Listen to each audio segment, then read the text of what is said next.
सोचिए, जो कंपनी सिर्फ मसाले और कपड़े का व्यापार करने आई थी, वो युद्धों के एक अंतहीन सिलसिले और कागज पर लिखी संधियों के जरिए पूरे उपमहाद्वीप पर हावी हो गई। सही कहा। हर युद्ध का परिणाम और हर संधि एक बहुत बड़े लक्ष्य का हिस्सा थी। आज हम सिर्फ क्या हुआ नहीं बल्कि क्यों हुआ इस पर बात करेंगे। ब्रिटिश कूटनीति की खासियत ही यही थी कि उन्होंने कभी भी पूरे भारत पर एक साथ कब्जा करने की कोशिश नहीं की। उन्होंने एक एक करके क्षेत्रीय ताकतों को किनारे किया। बिल्कुल। तो इस शतरंज के खेल की शुरुआत करते हैं उस दौर से जहां अंग्रेजों के सामने असली चुनौती भारतीय राजा नहीं बल्कि उनके अपने यूरोपीय पड़ोसी थे। मेरा मतलब है फ्रांसीसी प्रतिद्वंदिता का अंत, जिसे हम कर्नाटक युद्धों के नाम से जानते हैं, जो 1746 से 63 के बीच लड़े गए। जी। इन दस्तावेजों में पहले कर्नाटक युद्ध का जिक्र है। जब एक्सला चैपल की संधि के साथ ये युद्ध रुका तो मद्रास अंग्रेजों को वापस मिल गया। अगर देखा जाए तो ये बस एक शुरुआती चेतावनी थी। मतलब कहूंगा ये सिर्फ एक ट्रेलर था। असली बदलाव तब शुरू हुआ जब दूसरा कर्नाटक युद्ध लड़ा गया 1749 से 54 के बीच। और ये पांडिचेरी की संधि पर जाकर रुका। हाँ, यहां समझने वाली बात यह है कि इस दूसरे युद्ध ने अंग्रेजों को एक नई दिशा दी। अब वे केवल व्यापारी नहीं रह गए थे, उनका राजनीतिक प्रभाव बढ़ना शुरू हो गया था। वे स्थानीय राजाओं के मामलों में दखल देने लगे थे। और फिर आया तीसरा और निर्णायक युद्ध 1756 से 63 तक।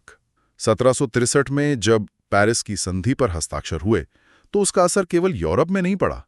भारत के परिदृश्य में इस एक संधि ने फ्रांसीसी राजनीतिक शक्ति को हमेशा के लिए दफन कर दिया। यानी पेरिस की संधि वो टर्निंग पॉइंट था जहां से भारत में ब्रिटिश एकाधिकार का रास्ता बिल्कुल साफ हो गया। सही बात है।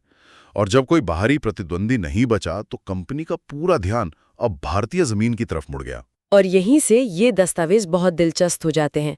फ्रांसीसियों को हटाने के बाद कंपनी की नजरें भारत के सबसे अमीर सूबे पर गईं, बंगाल, जो उस समय वैश्विक व्यापार का बहुत बड़ा केंद्र था। और यहीं से भारत में उनके राजनीतिक शासन की असल शुरुआत होती है।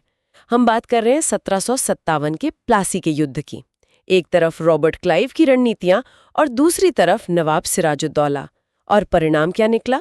मीर जाफर को बंगाल का नया नवाब बना दिया गया। देखिए, प्लासी को अगर हम युद्ध कहे तो वो शायद तकनीकी रूप से सही न हो। वो एक कूटनीतिक जीत थी, एक बहुत बड़ा धोखा था। लेकिन इसके ठीक 7 साल बाद 1764 में जो हुआ वो कंपनी का असली सैन्य परीक्षण था, बक्सर का युद्ध। बिल्कुल, ये कोई छोटी झड़प नहीं थी। यहां रॉबर्ट क्लाइव के नेतृत्व में कंपनी की सेना के सामने मीर कासिम, अवध के नवाब शुजा-उद-दौला और मुगल सम्राट शाह आलम द्वितीय की संयुक्त सेना खड़ी थी। और इतनी बड़ी संयुक्त सेना को हराना कोई मजाक नहीं था। बक्सर की जीत ने अंग्रेजों के आत्मविश्वास को आसमान पर पहुंचा दिया। लेकिन मैं कहूंगी कि असली खेल युद्ध के मैदान में नहीं बल्कि उसके बाद की गई संधि में खेला गया, 1765 की इलाहाबाद की संधि। इन नोट्स में इस संधि को सबसे ज्यादा महत्व दिया गया है और वो बिल्कुल वाजिब है। ये केवल एक कागज का टुकड़ा नहीं थी, इसने पूरे भारत के इतिहास की दिशा बदल दी। इसने कंपनी को बंगाल, बिहार और उड़ीसा के दीवानी अधिकार सौंप दिए। दीवानी अधिकार का मतलब था टैक्स वसूलने का अधिकार। अब जरा इसके प्रभाव को समझिए। ये व्यापार से कर वसूली तक का सबसे बड़ा बदलाव था। अंग्रेजों को बंगाल के रूप में एक एटीएम मिल गया। ये तो वाकई दिमाग को सुन कर देने वाली बात है। बिल्कुल। अब उन्हें भारतीय माल खरीदने या सेना का खर्च उठाने के लिए ब्रिटेन से पैसा मंगाने की जरूरत ही नहीं थी। वे भारत के ही पैसे से भारत के लोगों पर कर लगाकर एक विशाल सेना खड़ी कर रहे थे। वे भारत के ही पैसे से भारत को जीत रहे थे। अब उनके पास बेतहाशा ताकत आ गई थी। और जब बंगाल मुट्ठी में आ गया तो उन्होंने अपना रुख दक्षिण की ओर किया। आंग्ल मैसूर युद्ध, जो 1767 से 1799 तक चले। और यहाँ जो सबसे ध्यान खींचने वाली बात है वो ये कि ये लगभग 32 सालों तक चलने वाला 4 युद्धों का एक लंबा सिलसिला था। मैसूर उस समय हैदर अली और बाद में टीपू सुल्तान के नेतृत्व में एक बेहद शक्तिशाली राज्य था। अंग्रेजों को पता था कि मैसूर को एक झटके में नहीं निकला जा सकता, इसलिए उन्होंने किस्तों में कमजोर करने की रणनीति अपनाई। अगर हम पहले युद्ध को देखें तो उस समय मद्रास के गवर्नर लॉर्ड वेरेल्स्ट थे। ये युद्ध मद्रास की संधि पर खत्म हुआ, जहां स्थिति स्टेटस को पर रही। दोनों ने एक दूसरे के इलाके वापस कर दिए। और फिर दूसरा युद्ध हुआ वॉरेन हेस्टिंग्स के समय। जी, जो मैंगलोर की संधि पर खत्म हुआ और वहां भी जीते गए क्षेत्र वापस कर दिए गए। सवाल ये उठता है कि अगर अंग्रेज विस्तार करना चाहते थे तो वे बार बार ये नो लॉस नो विन वाली संधियां क्यों कर रहे थे? क्योंकि वे सही समय का इंतजार कर रहे थे। वे खुद को मजबूत कर रहे थे। लेकिन तीसरे युद्ध तक आते आते उनकी रणनीति पूरी तरह आक्रामक हो गई। 1790 से 92 के बीच लॉर्ड कॉर्नवालिस के नेतृत्व में उन्होंने पूरी ताकत झोंक दी और 1792 में श्रीरंगपट्टनम की संधि हुई, जो टीपू सुल्तान के लिए विनाशकारी थी। इस एक संधि के जरिए उन्हें अपना आधा राज्य अंग्रेजों को सौंपना पड़ा। आधा राज्य, ये किसी भी शासक की कमर तोड़ने के लिए काफी है। और इसके बाद आखिरी बार 1799 में चौथे युद्ध के रूप में आया, लॉर्ड वेलेस्ली के समय। इस युद्ध में टीपू सुल्तान लड़ते हुए मारे गए।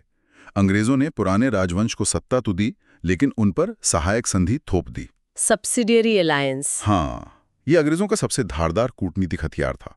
इसका सीधा मतलब था कि राजा अपनी स्वतंत्र सेना नहीं रख सकता। अंग्रेज सुरक्षा करेंगे, जिसके बदले राजा भारी रकम चुकाएगा और एक ब्रिटिश रेजिडेंट हर फैसले पर नजर रखेगा। यहाँ एक बहुत ही स्पष्ट पैटर्न दिखाई देता है। उन्होंने दुश्मन को थोड़ा समय दिया, संधियां की और फिर टुकड़ों में कमजोर करके पूरी तरह निगल लिया। और यही चालाकी मराठा शक्ति के पतन में भी नजर आती है। 1775 से 1818 के बीच आंग्ल मराठा युद्धों के दस्तावेज इस पैटर्न को और साफ कर देते हैं। पहला मराठा युद्ध 1782 की साल बाई की संधि के साथ समाप्त हुआ। कागज पर ये एक सामान्य समझौते जैसी लगती है, जिसने बस एक अस्थायी शांति दी। लेकिन ये अस्थायी शांति ब्रिटिश इतिहास के सबसे महत्वपूर्ण फैसलों में से एक थी।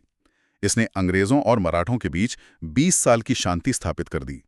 ये वही 20 साल थे जिसमें अंग्रेजों ने अपना पूरा ध्यान मैसूर को खत्म करने में लगा दिया। ओहो, तो ये असल में शांति नहीं थी, ये सिर्फ एक ब्रेक था ताकि वे एक दुश्मन को निपटा सकें। बिल्कुल, उन्होंने सुनिश्चित किया कि मराठे उन पर पीछे से वार न करें। और जैसे ही मैसूर का काम तमाम हुआ, वे वापस मराठों की ओर मुड़ गए।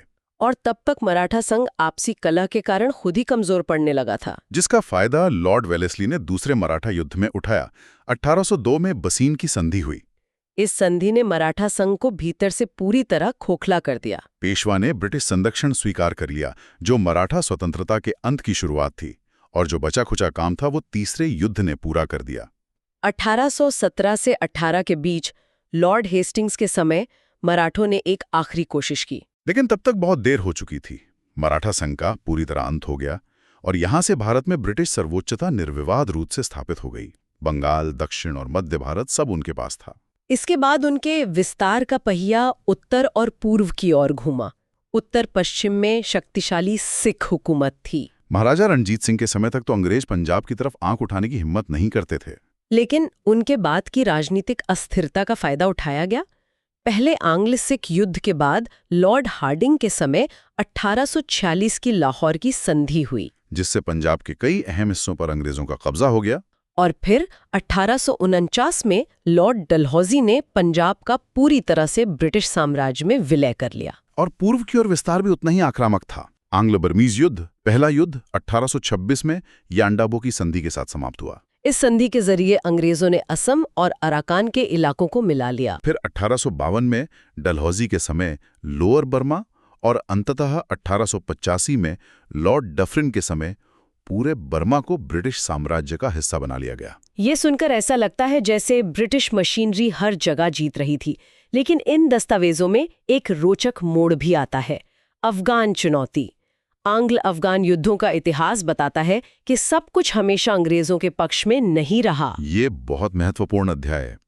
अंग्रेजों को अपनी अजेयता का जो भ्रम था वो अफगानिस्तान के पहाड़ों में बुरी तरह टूट गया। पहले आंग्ल अफगान युद्ध में लॉर्ड ऑकलैंड के समय अंग्रेजों की करारी हार हुई थी। उन्हें काबुल से पीछे हटना पड़ा और उनकी सेना का लगभग सफाया हो गया था। लेकिन इतनी बड़ी हार के बावजूद वो रुके नहीं। उन्होंने नीति बदली और कई दशकों बाद वापस आए। दूसरा युद्ध लॉर्ड लिटन के समय हुआ और 1879 में गंडमक की संधि हुई। इस बार उन्होंने सीधे कब्जा करने के बजाय अफगानिस्तान की विदेश नीति पर नियंत्रण कर लिया। मतलब अफगानिस्तान बाहरी दुनिया से कैसे रिश्ते रखेगा, ये अंग्रेज तय करेंगे। कूटनीति का बेहतरीन उदाहरण। सीधे राज करने से बेहतर है दिमाग को कंट्रोल करो। हालांकि 1919 में तीसरे युद्ध के दौरान रावलपिंडी की संधि हुई। लॉर्ड चेम्सफोर्ड के समय। हाँ, और इस संधि के साथ अफगानिस्तान ने अपनी विदेश नीति का नियंत्रण वापस हासिल कर लिया। अफगानिस्तान ने हमेशा उनके लिए एक ढाल का काम किया, विशेषकर रूसी खतरे से बचने के लिए। अब अगर हम वापस भारत लौटें तो सत्ता के विस्तार की ये दौड़ एक ऐसे बिंदु पर पहुंची जहां पूरा सिस्टम चरमरा गया। 1857 का विद्रोह। इस समय भारत के गवर्नर जनरल लॉर्ड कैनिंग थे। ये कोई आम बगावत नहीं थी, ये 100 सालों के असंतोष का ज्वालामुखी था, जिसने ब्रिटिश सत्ता की नींव हिलाकर रख दी। और इसका सबसे बड़ा परिणाम राजनीतिक था। ईस्ट इंडिया कंपनी पर से ब्रिटिश संसद का भरोसा उठ गया। और यही कारण था कि 1858 का भारत सरकार अधिनियम लाया गया। व्यापार के नाम पर आई कंपनी के शासन का स्थायी अंत हो गया। भारत का पूरा नियंत्रण अब सीधे ब्रिटिश क्राउन के हाथों में चला गया। इसे आप इस तरह से देख सकते हैं कि आक्रामक विस्तारवादी दौर खत्म हुआ और साम्राज्य को चूसने का व्यवस्थित काम शुरू हुआ। इस चर्चा को समेटते हुए हम श्रोताओं के लिए सबसे अहम संधियों का एक चेकलिस्ट रिकैप कर लेते हैं। सबसे पहले 1765 की इलाहाबाद की संधि, जिसने बंगाल के दीवानी अधिकार दिए।